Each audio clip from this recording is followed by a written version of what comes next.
Next up on the Hawkeye Tailgate Report, we got a very special guest. Joining me is Joey Myers for this interview, but it's Matt Crawford with Iowa United, part of the basketball tournament. Matt, how you doing? Welcome to the show. I'm doing great. Thanks for having me. All right, so first things first, before we get into the nitty-gritty here, are you an Iowa State, Drake, or UNI fan? I saw you went to I Iowa State. I am a proud Iowa State alum, but you it's like I've said before, you really don't even think about it. It doesn't even really cross your mind that Iowa's the rival, Drake's rival, UNI's the rival. It doesn't really even cross your mind on something like this. But yeah, I'm definitely an Iowa State alumni. First of all, how did they? So there's all these different teams, and some of them are college, like individual colleges. I saw like Syracuse had a team, and other places, and then there's just the entire state of Iowa. Was there like guidelines for how you created your team, or how did that get going? So we had been with it was called the Hilton Magic Legends the last couple of years in this tournament. And it was just Iowa State alumni competing in it. And it's hard because Iowa State's a school that's got we don't have a ton of the pool is not very big already. And the guys that were really good you'd want for something like this are already taken up by the NBA. Your Abdel Naders, your George Niangs, Monte Morris. We can't touch those guys. So one of the things I did after last year, literally as soon as that game got over, even a little bit before, was I took out a pad of paper and I just wrote down. I wrote down about 20, maybe 25 Iowa State players and just said, okay, here is the pool of guys we have that we've either contacted, have played for us, are maybe available, that sort of thing. It's about 25. So out of that, let's say 20, something like that. So out of about that 20, you can take about 7 or 8 of those guys off because they're playing in the league right now. Deontay Burton is another example. We had another 4 that last year kind of flaked out on us, and so those are guys you don't really want to ask back, and so it really left you with about 8 or 9 guys as your pool. And to be honest with you, I love those guys. They're great guys. They're good players, but they can't compete in something like this together. They'd be good role players, but you would need them to actually be leaders and big time players, and they're just not those guys. So, that was kind of the basis of just saying, let's scrap it. Let's go do something else. And so, we kind of broke away from that team, and the staff came over for the most part. And we decided, and I thought, why don't we get all 4 schools together? It got 4 great fan bases here in the state of Iowa. That's passionate about basketball. Let's get guys from all 4 schools. It not only does it bring the state together, but it builds our pool up. We have a lot more guys to choose from. And so that was kind of the birth of that. And that was, like I said, that was right after the tournament last year. And we've been working on it literally every day since. So, and you're the GM of the team. Do you know by chance, like the breakdown of like how many players went to Drake, Iowa State, whatnot? Yeah. So one of the things, and I'll cover that. One of the things we also did was say that we would also take anybody that played high school ball here, that was a prominent high school player that maybe went out of state to play. So that does kind of open the door, gives us a little bit of wiggle room for a guy like Marcus Page, and he has. He's expressed some interest, to be honest with you. So, down the line, that'd be a great guy that we'd like to be able to call. So, kind of with that, Matt Tybee is that guy for us this year. He played at Urbandale High School. He went over to Wisconsin Milwaukee and is currently playing professional. Great stretch 4 guy. Just a great guy. He's a really interesting guy. So he's kind of the out-of-state guy. The Drake guys, I think we have 3. We have Reed Timmer, Josh Young, and Nick McGlynn. Iowa, we've got Peter Jock, Nicholas Bear, and Cyrus Tate. And then Iowa State, we have Marcus Pfizer and Tyrus McGee. So I think did that get everybody? Did I leave anybody out? Is that 9? Yeah, something like that. Yeah, I think so. I think so. And head coach, of course, Jeff Horner, correct? Yeah, Jeff Horner's come on. Jeff's been great, very engaged. He's been a great help. We text all the time, like, well, we could do this, we could do that. So he's been awesome, great guy, and he's been great to have. Okay, now before we move on, I just want to drop this question in here. So before the WNBA draft, Megan Gustafson was part of the team. Yeah. So what is her involvement still, if there is any? I don't think there probably will be, and that's great. That's exciting for us. So that kind of all came about. Really the second I heard that she got dropped by Dallas, I kind of was like, this might be kind of interesting, to add her. And I mean, it'd be great for us, great for her, give her another avenue, another platform. So we reached out to her, didn't get a whole lot of response because, it was a couple days after she was busy. And then, we actually reached out to Nicholas Baer, and I just said, hey, do you know her at all? I go, what do you think of this idea? And Nicholas loved it. And I go, well, would you mind reaching out to her and just saying, hey, will you give me 10 minutes just to chat with me? And she did, and she loved the idea and was all over it. But I told her, I go, I'm so happy that you're coming with us, and we're all thrilled. I go, but I really don't want to see you in Wichita. So she got a kick out of that. But that meant that she was playing professionally, and that's right where she's at, and that's been great to see. So unless Dallas does something crazy like cuts her, which I don't see happening because she is playing really well, she's going to be in the WNBA, and that's where she needs to be. So if she were to get cut, she could play again, though. So it's only if you're currently playing professionally you can't play in this, right? Or is it?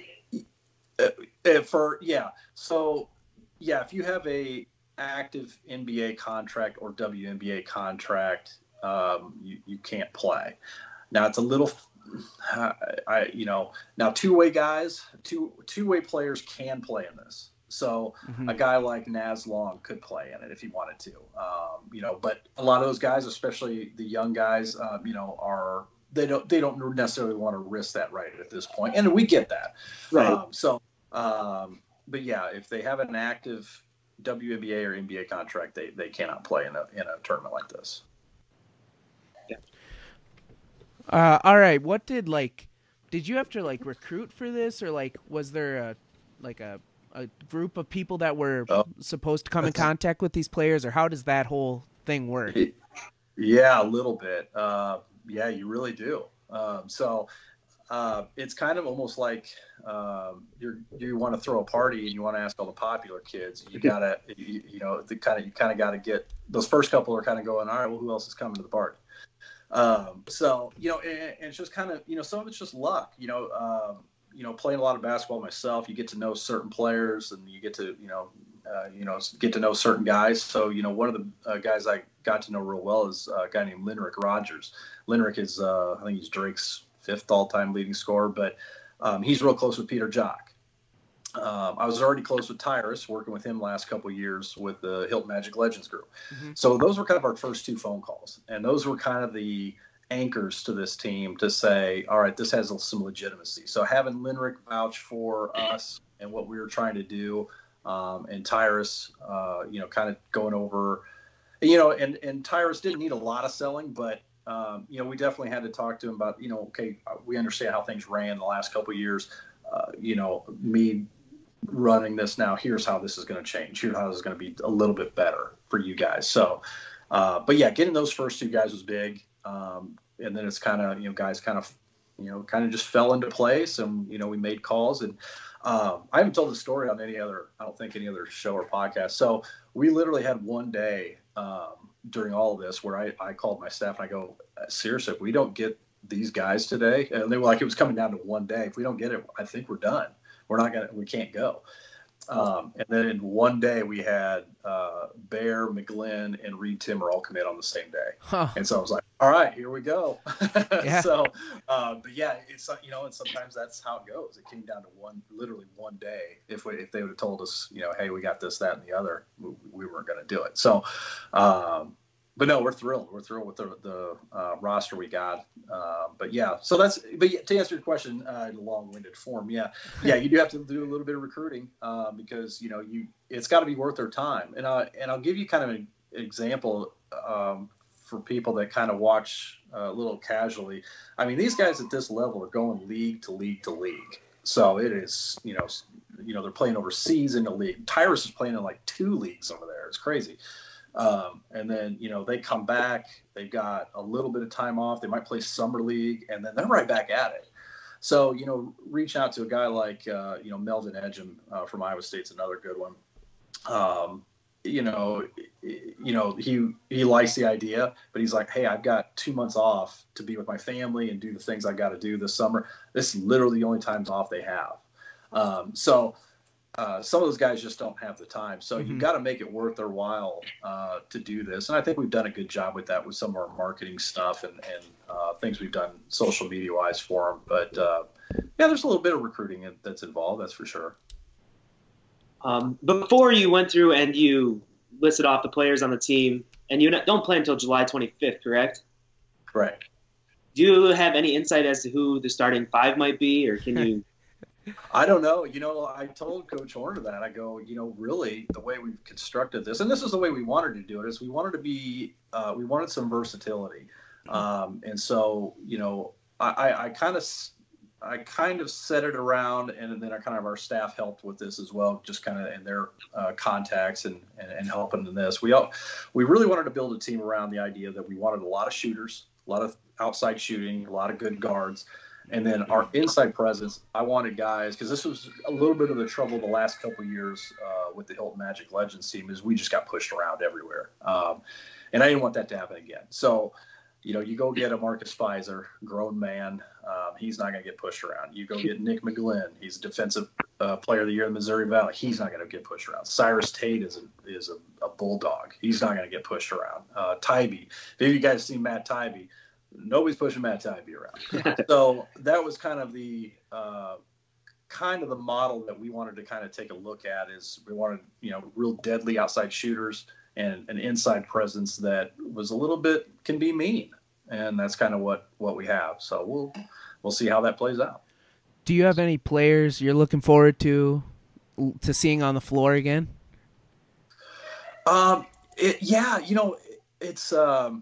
It'll be interesting to see, and I've said this a couple times, that it's neat to see the roster. It'll be completely a little bit surreal to see this actually these five guys roll out there. I anticipate your Josh Young will be a starter. I don't really know who's going to be started. What I was going to tell you was I told Coach Honer, I go, I don't know who you're going to start, because you've got some versatility here. You can go big, you can go small, you can throw out 4 shooters, you can do a whole lot of things.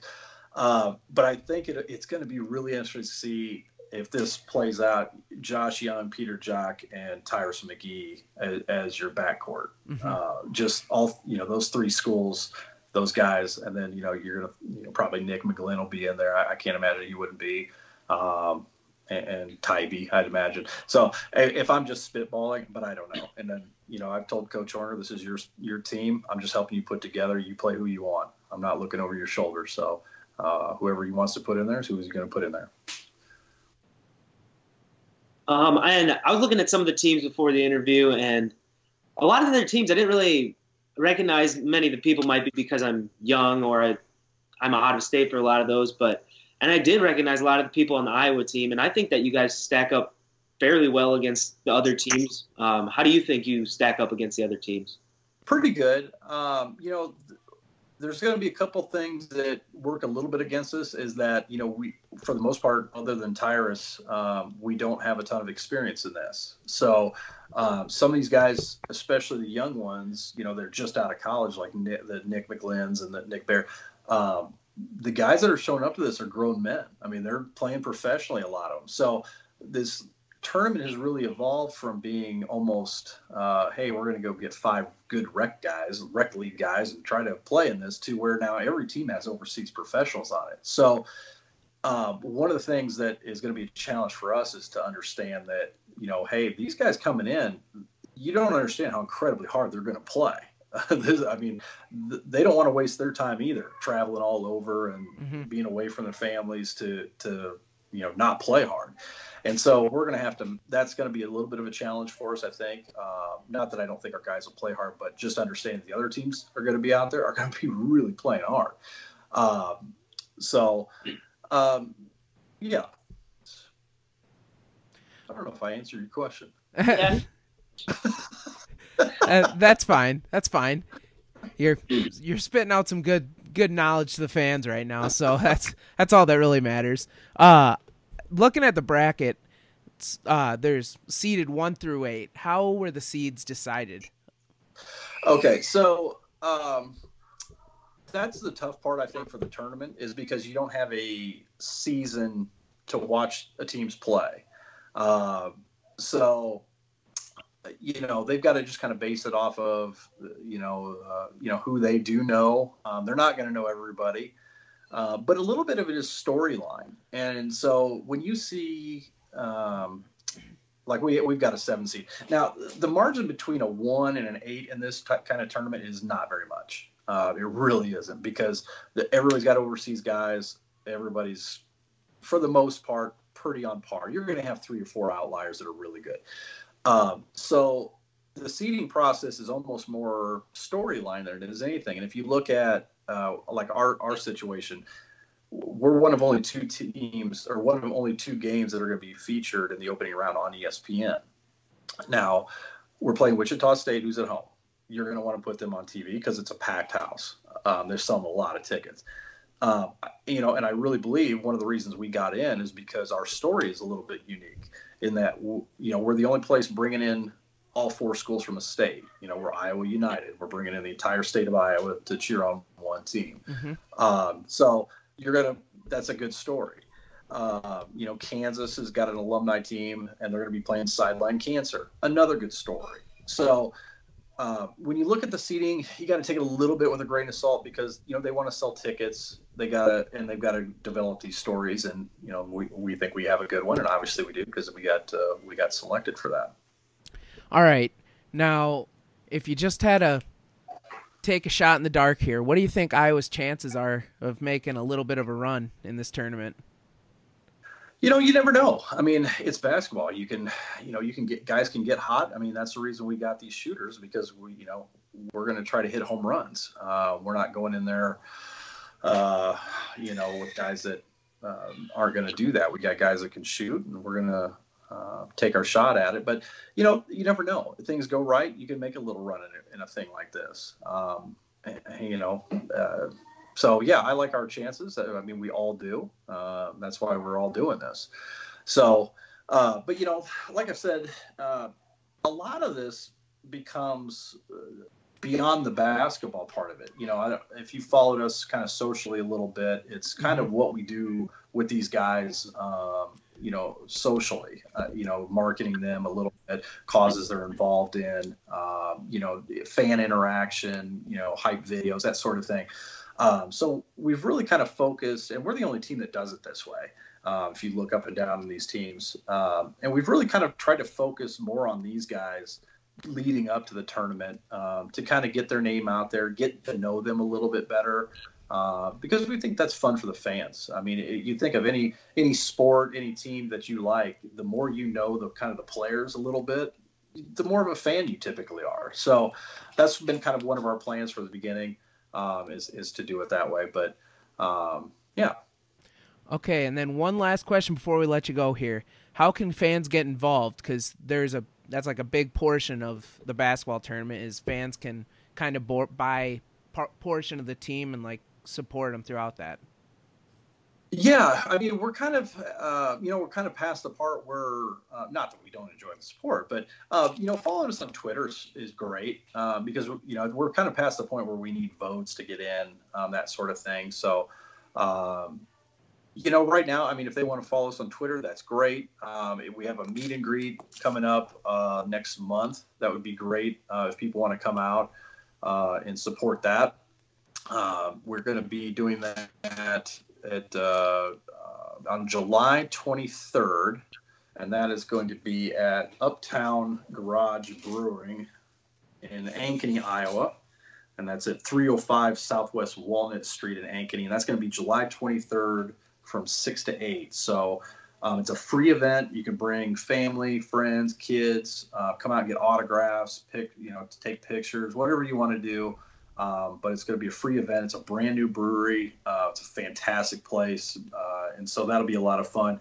And one of the causes we've kind of gotten behind that we kind of brought along with us this year is a group called For the Veterans, FORE, For the Veterans. And they're a nonprofit here in Iowa that gets our military veterans out for free rounds of golf. So your veterans that deal with PTSD, health issues, anything like that, and even if they don't have any of those issues, they're just a veteran. You can give these guys a call and they'll get you out for a free round of golf with your brothers and sisters, and just kind of a great environment for those guys to kind of open up and chat with each other about the kind of the issues they deal with. So those guys will also be there. That's a great organization. If you can go to their Facebook and take a look at them as well. So that'll be a great way for our fans to kind of thank our fans for the help that they've given us so far this year, is to come out to that 6 to 8 on July 23rd at Uptown Garage in Ankeny. All right, Joey, do you have any other questions for the man? Otherwise, we'll let him move on with his evening. No, I'm not doing anything, man. This is it. I'm done.